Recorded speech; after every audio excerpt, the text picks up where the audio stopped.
Hi there. As Christmassy films go, why not? A classic, starring Bruce Willis in the film that launches today, that being Die Hard. That's right, the original Die Hard. I remember watching this back in the golden days of the rentable video, and I was blown away by it, because Bruce Willis, let's be all fair, when Bruce Willis was starting it out, we all know he did a comedy series called Moonlightning. No, it's like a lifetime comedy sort of series called Moonlightning.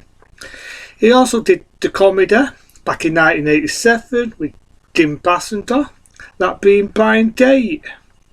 So Bruce Willis was just trying it out at that time in his acting career. He wasn't really that popular. Now there was rumours, as we all know, that Die Hard, believe it or not, was going to be a sequel to Commando. That's right, it was going to be a sequel to Commando. And this was a film what was in the woodworks. Yeah, it was in the woodworks. You know what I mean? There was a lot of actors right from the 50s, 60s and so on who was going to be in a film that was based on a book called Die Hard. That's right, a bit of history there. I think originally it was going to be like in the morning when it was going on, and I think originally it was going to star Chief Mateen. Then for the 50s it was going to star Frank Sinatra, not making this shit up, and even Chief Mateen, but Frank Sinatra turned it down. Chief Mateen, I think, was doing another film at the time, so they couldn't do it, and reasons they couldn't do that. I even heard other rumours, you know, there was even going to have Sylvester Stallone. They were going to have Anna. They were going to have all these actors play the role for Die Hard, which was based on a book. Now, the book version was a little bit different, you know, like, I think originally he wasn't visiting his wife, he was going to visit his daughter, which started followed on in the later Die Hard films. And it was really was going to build to have the actor Bruce Willis, because he was unknown. He only did comedies at that time. You know, he made an appearance in Miami Vice. He'd been in comedies. You know, he was in Blind Date. He did Moonlightning. So he weren't really popular at that time. And they thought, it's just an actor time now, so we really give him a go. I think giving Bruce Willis that due launched him. It fucking launched him. I mean, all the rest.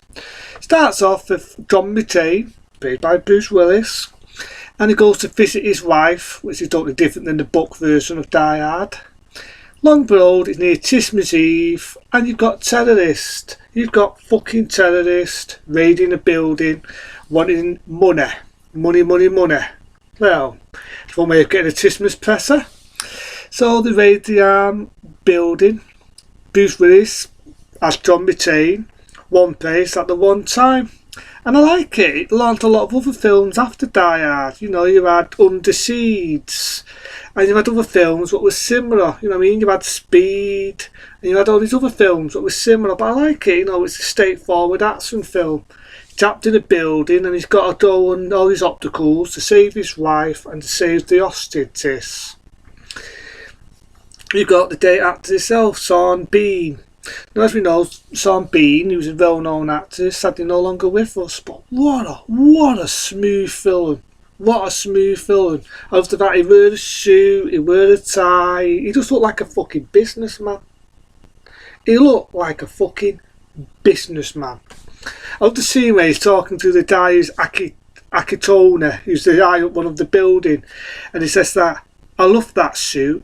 I've got 5 of them." I think it was 5 or 3, but the line, "I've got 5 of them at home."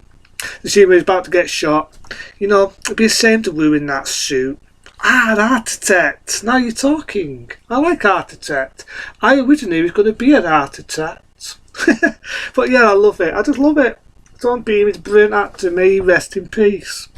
But again, you know, the guy gets shot in the head. That's being Akitona. And even that, when he questions him, he's trying to get Akitona. Born in 1962, got a scholarship in University of blah blah blah. And, you know what I mean? He's trying to test him. He's like, this guy knows the guy more than he fucking knows himself. More than he knows himself. But I love it. I love to see him where Bruce Willis dives and he lands like that other fucking building and he slides across and he says that line, "Now I know what a Thanksgiving homemade meal feels like." I'm not sure it's meal or turkey, but you know, it says that line. "Now I know what an old meal feels like." Hell, of all the people to mug, I get shoes smaller than me, smaller than a woman. Yippee-ki-yay, motherfucker. I love it, I just love it. You know what I mean? You know what I mean? It's all the way for the film, you know what I mean? If anyone's seen Die Hard, you know what it's about. He's trying to save his wife, like I just said, and he's trying to save people in the building from these terrorists. You know, Christmas Eve, LA and all this. Now I'm going to give you a background story apart from the history of Die Hard. I had a friend, right, and this is where I used to live. This was when I was a little lad. We had a friend, right, he used to make shoes. He used to make shoes, I'm not making this shit up. And my mum went to see him, and he actually told my mum, because he went to America on his holidays, that he actually saw the building was called Macaroni Building. He actually saw them when they was filming and making Die Hard. No bullshit. He actually saw them when they was making the film fucking Die Hard. He was there. He actually saw it to see when they blew up the building and all that. He was there. And let's not forget the iconic director. The director, who is one of my favourite directors, because he went and directed one of my other favourite films, that being Predator. I say it again, Predator. He was the same director that did that. And again, you could say it launched Bruce Willis. You know, it made a lot of sequels after the success of the original. And he also went and did a lot of other action films as well as straightforward films. So Die Hard was definitely a bit it. You know, he goes after the baddies and he has that big fight with the one with the blonde hair, and he fights him and says, "Ugh, now I'm going to smash your fucking head in." Boom, boom, boom.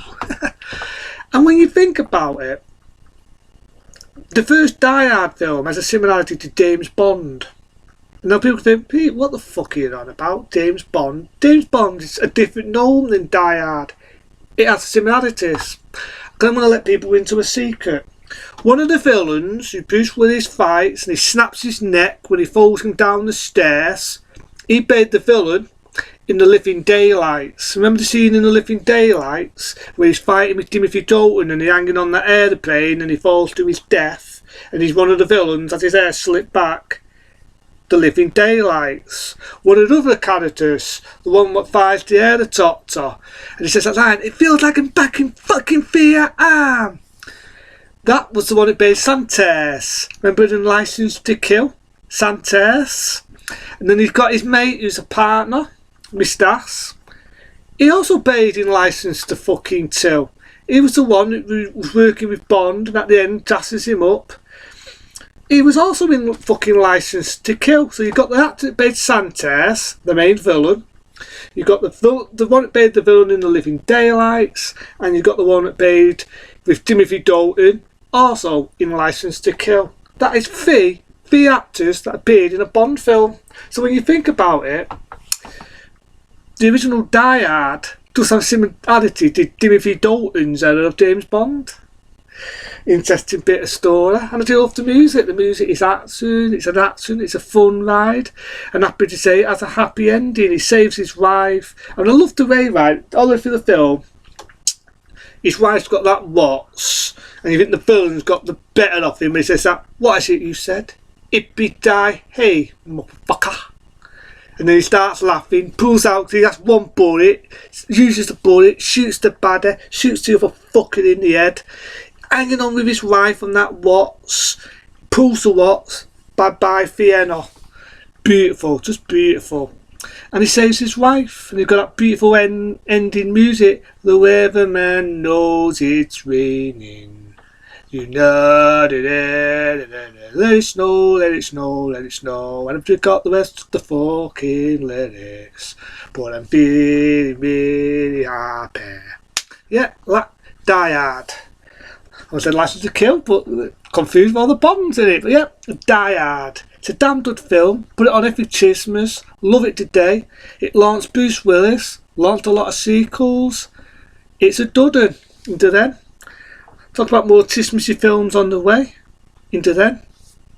See you later.